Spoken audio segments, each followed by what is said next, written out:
오늘 자녀 교육은요. 제목이 자제예요. 자제. 그래서 이 자제의 중요성을 오늘 좀 공부해 보려고 합니다. 먼저 제가 좀 말씀을 읽어 볼까 합니다. 같이 마음속으로들 읽어 주십시오. 요동하거나 우유부단하지 말 것. 아이들의 고집센 성미는 가능한 한 빨리 막아야 하는 바, 이 의무를 미룰수록 그 의무를 성취시키기는 더욱 어려워지기 때문이다. 제가 아이들을 키워보니까요, 또 다른 아이들을 보니까 지금은 어려서 그래, 좀 더 나이가 들고 좀 더 크면 괜찮아질 거야, 그러면서 아이의 그 좋지 않은 성벽, 성질 이런 것을 빨리 일찍 잡아주지 않는데, 이 책에도 그렇고 제 경험으로도 보면 이 아이들의 좋지 않은 성질은, 습관은 나이가 들면 점점 더 강하게 악하게 굳어지지 나아지는 거는 보지를 못했어요. 근데 여기에도 보면 가능한 한 빨리 막아야 한다라고 돼 있죠. 성미가 급하고 고집스러운 어린아이들은 부모들의 특별한 보살핌을 필요로 한다. 그들은 특별히 친절하게 그러나 단호한 태도로 취급되어야 한다. 그래서 이렇게 성미가 아주 급하고 고집스러운 아이들을 부모가 교육을 시키면서 이렇게 우유부단해서 끌려가거나, 또 아니면 또 너무 또 강하면 그르친다고요. 그래서 그들을 다룰 때 부모들은 결코 요동하거나 우유부단해서는 안 된다. 그들의 독특한 결점들이 자라는 것을 자연스럽게 저지할 수 있는 성격의 특성을 주의 깊게 양성시키고 강화시켜야 한다. 예. 그들의 독특한 결점이 자라는 것을 자연스럽게 저지할 수 있는 성격, 이것은 하나님께 기도해서 그분의 능력으로 자기 감정 조절하고 마음을 다스리게 하는 것을 주의 깊게 양성시키고 강화시켜야 된다고 하는 것입니다. 이것은 저도 애들을 키워봤지만 이게 결코 쉽지 않아요. 그러나 이 교육은 꼭 시켜야 된다고 하는 것입니다.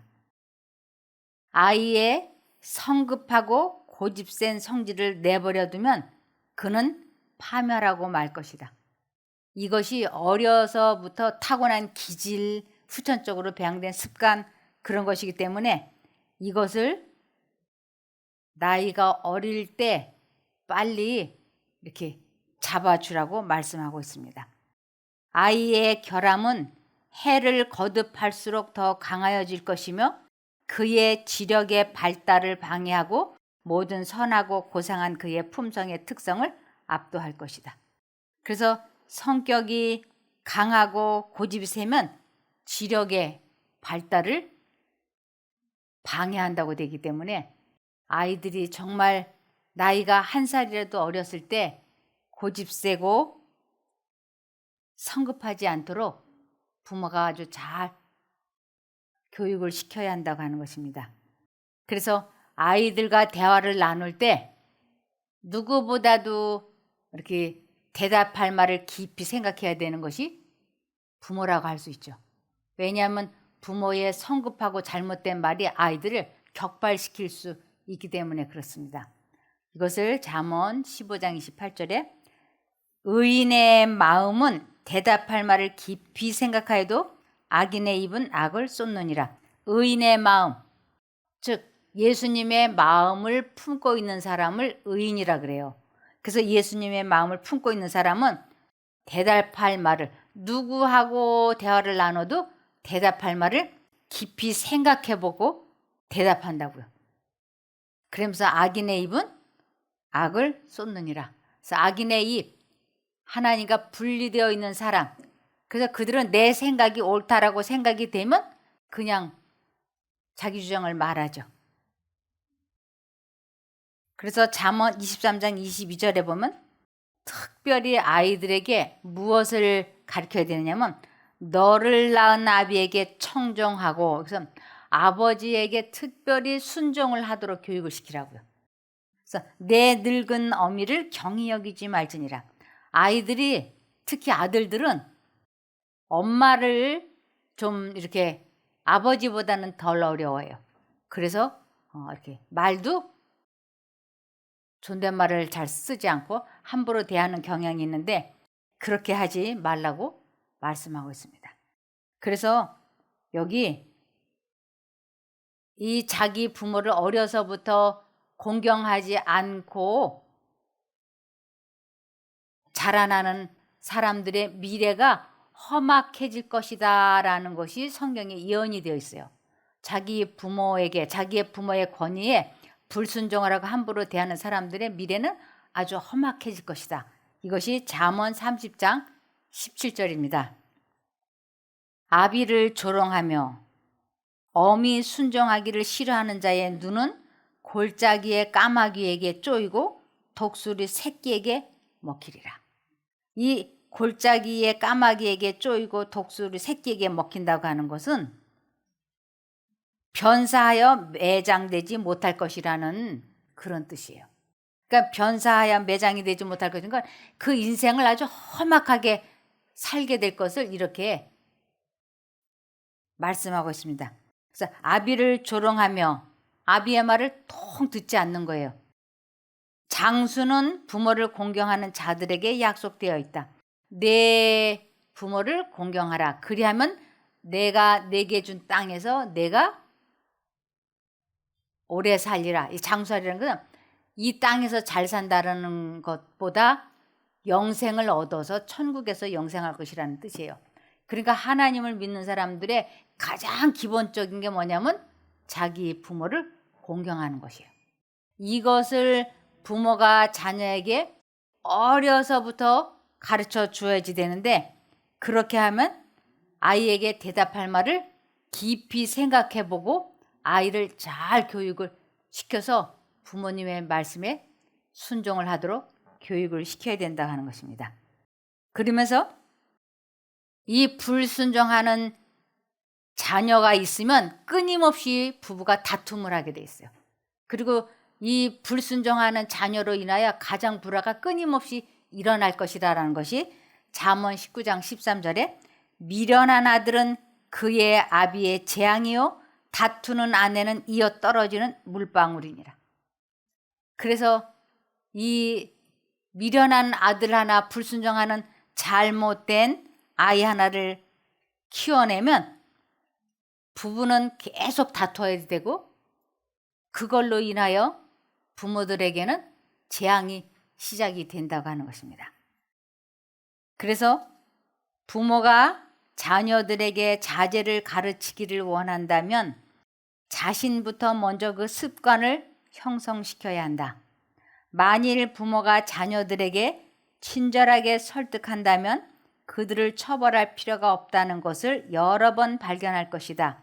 그리고 이러한 방법으로 취급하면 자녀들은 부모를 신뢰하게 된다. 그들은 그대를 친한 친구로 삼을 것이다. 그래서 부모가 먼저 자제를 하고 아이에게 아주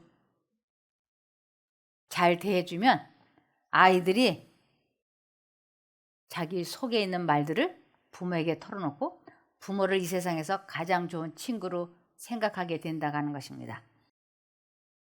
그래서 잠언 16장 32절에 보면 아주 가장 위대한 사람은 어떤 사람이냐면 좀처럼 화를 내지 않는 사람이 용사보다 낫고 자기를 다스릴 줄 아는 자가 도시를 정복하는 자보다 낫다. 그래서 가장 훌륭한 사람은 자기를 다스릴 줄 아는, 자기 감정을 조절하고 마음을 다스리는 사람이 가장 위대한 사람이 될 수 있다고 하는 것입니다. 아무리 좋은 대학을 나오고 아무리 능력이 있고 아무리 권세가 있는 사람이라 할지라도 자기 마음을 다스리지 못하고 고집이 세고 강하면 그 사람은 절대 행복해질 수 없어요. 그래서 언제나 하나님께서는 우리들에게 자제하라고 말씀을 하고 계십니다. 그래서 잠언 15장 1절에 유순한 대답은 분노를 쉬게 하여도 과격한 말은 노를 격동하느니라. 조금만 짜증이 나면 아이들한테 막 아내한테 남편한테 확 신경질을 내고, 또 상대방이 뭐 좀 실수했거나 마음에 들지 않으면 막 비난의 말을 하고, 이러면 가족들이 함께 있는 것이 힘들어지잖아요. 그래서 언제나 유순한 대답을 하도록 조심하라고 말씀하고 있습니다. 우리 자녀들을 두르고 있는 악한 영향력은 거의 자녀들을 압도하려 한다. 지금 세상은 유난히 우리 악한 영향력이 아이들을 많이 두르고 있어요.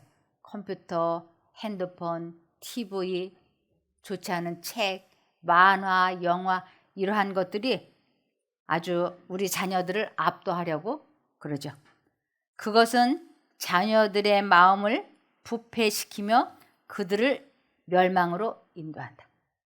지금 이 핸드폰, 컴퓨터, 게임 이러한 걸로 얼마나 많은 청소년들이, 그리고 얼마나 많은 남녀노사가 지금 부패되어 가는지 모릅니다. 그래서 그런 것들이 멸망으로 사람들을 인도한다고요. 청년들의 마음은 본성적으로 어리석은 행동으로 기우는데 아직 판단력이 성숙되지 않았고 품성이 형성되기도 전인 어린 나이에 흔히 해로운 영향을 끼치는 자들과 사귀는 것을 더 좋아하는 경향을 나타낸다. 사람은 가만히 내버려 두면 그냥 저절로 이렇게 특별히 성적으로 이렇게 기울어진다고요. 그래서 우리 아이들에게 친구를 사귀는 것도 아주 잘 조심해서 이렇게 지도를 해야지 돼요. 어려서부터. 그것이 본성적으로 사람은 죄의 성향이 강해서 그냥 내버려 두면 성적으로 이상하게 기울어지고 좋지 않은 쪽으로 기울어진다고 말씀을 하셔서 우리 아이들이 친구들을 사귈 때 그 친구의 가정 환경이 어떤지 잘 보면서 조심해서 교제를 하도록 해야 되겠습니다. 어떤 자녀들은 부모의 소원이나 간청에도 불구하고 이성에 대한 애착을 갖는데 이렇게 부모를 거역함으로 그들은 5째 계명을 범한다. 자녀의 출입을 지키는 것은 부모의 의무이다. 부모는 자녀를 격리해야 하며 가정에서 자녀들을 이끌 수 있는 매력을 제시하고 부모들이 그들에게 관심을 가지고 있음을 자녀들이 볼 수 있게 지도하여야 한다. 그들은 가정을 유쾌하고 명랑한 곳이 되게 하여야 한다. 아이들이 어려서부터 누구에게보다도 부모에 대한 깊은 신뢰를 가지고 있어야지 돼요. 부모님이 알면 혼낼까 봐 쉬쉬쉬 하다가 일대 터지잖아요. 근데 자기가 잘못했다고 느껴져서 부모에게 고백을 하면 부모는 두말 않고 모든 것을 해결해주고 도와주는 나의 보호자라고 하는 것을 강하게 입력시켜 놓는 거예요. 그러면 아이들이 어려운 일이 있을 때, 그 어려운 일이 생기려고 할 때 부모와 상담을 할 수 있죠. 그런데 부모에게 주로 많이 비난을 받았거나 혼나거나 꾸중을 많이 듣고 책망을 많이 듣고 자란 아이들은 무슨 일이 생기면 부모보다는 친구들에게, 다른 사람들에게 해서 이렇게 답을 들으려고 하죠. 우리 자녀들이 그렇게 되지 않게 하려면 그들은 가정을 유쾌하고 명랑한 곳이 되게 하여야 한다고 말씀을 하셨습니다. 이 자녀를 키우면서 엄마들의 얼굴이 항상 이렇게 무게 잡고 앉아가지고 근엄한 얼굴 표정을 하게 되면 우리 아이들이 가정에 머무는 것보다 거리의 친구들을 사귀는 걸 더 좋아할 수 있습니다. 자녀의 품성이 형성되고 습관이 올바른 방향으로 고착되기까지 날마다 달마다 해마다 직무를 계속하여야 한다. 그대는 단념하거나 그대의 가족들이 게으르고 통제받지 아니한 채 표류하도록 방임해서는 안 된다. 이 자녀 교육은 올바른 품성이 고착되기까지 끊임없이 부모들은 자녀들에게 사랑의 관심을 나타내야 된다고 합니다. 그러면서 무엇보다도 중요한 게 부모가 자제력을 잃어서는 안 된다고 하는 거예요. 자제력을 잃지 말라. 우리는 결코 자제력을 잃어서는 안 된다.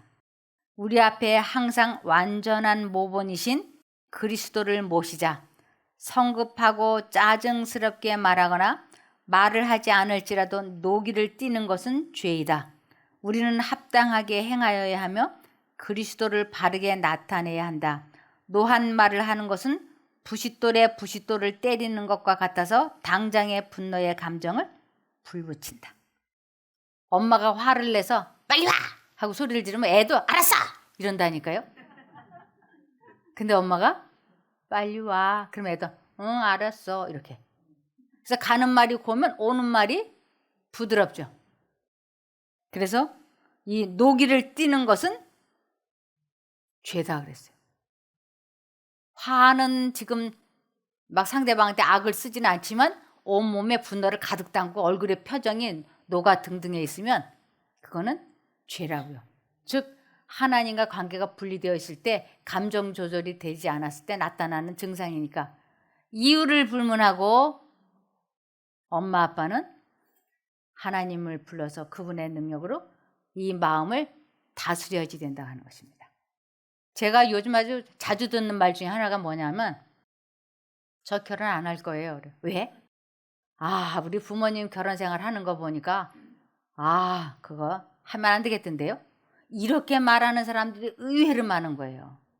자기 부모님 사는 걸 보니까 너무 힘들어 보인다고. 그래서 결혼 안 하겠다고.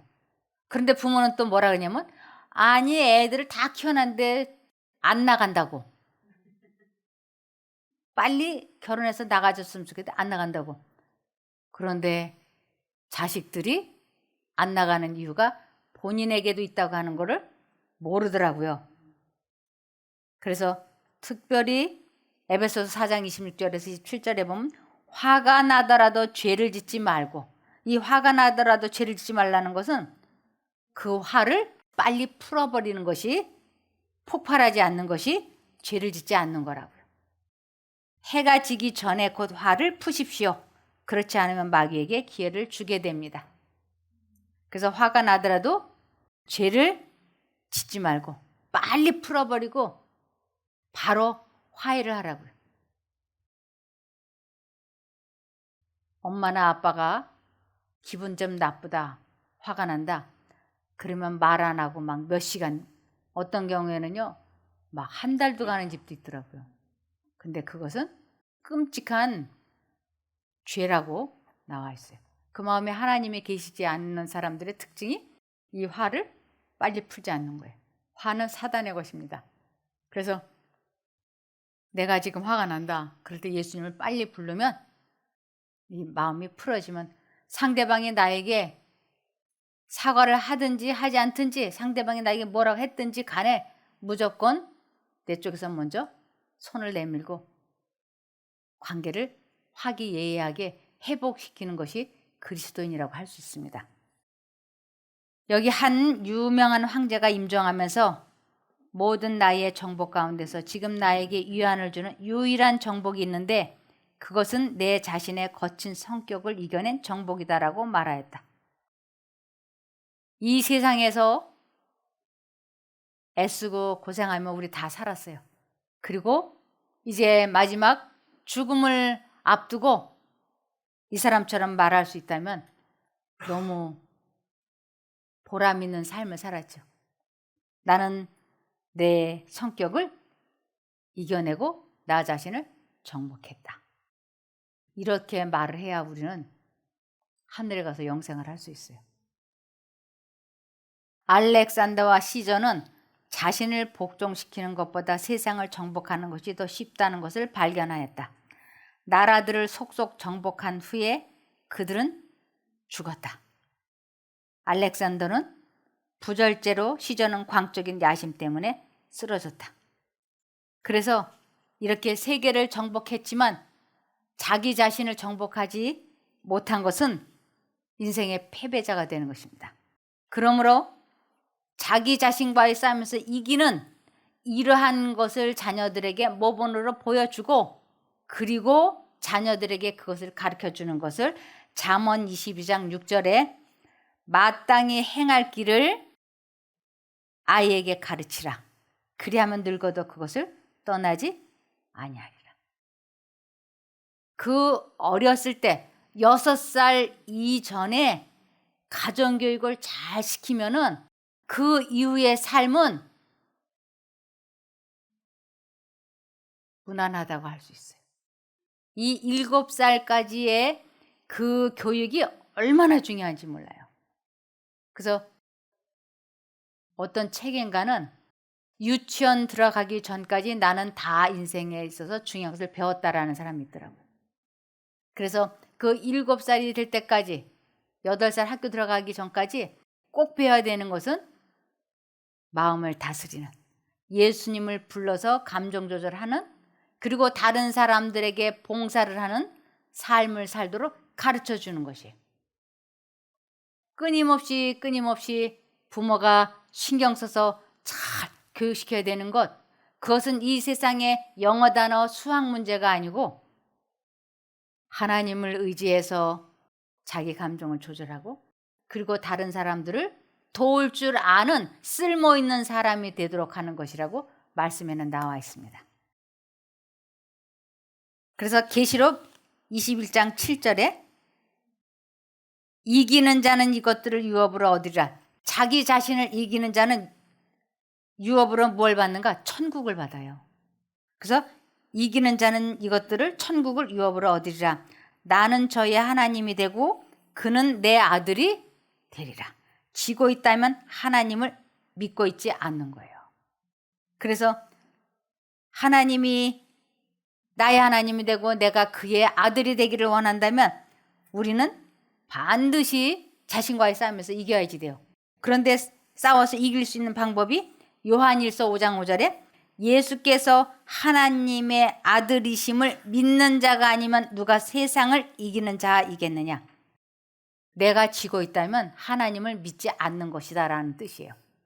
그래서 내가 정말로 나 자신과의 싸움에서 이기고 있다면 하나님을 믿는 것이 되고, 내가 지고 있으면 하나님을 믿지 않는 것이 되는데, 왜냐하면 하나님의 자녀는 죄를 이기는 사람이 하나님의 자녀이기 때문에 그래요.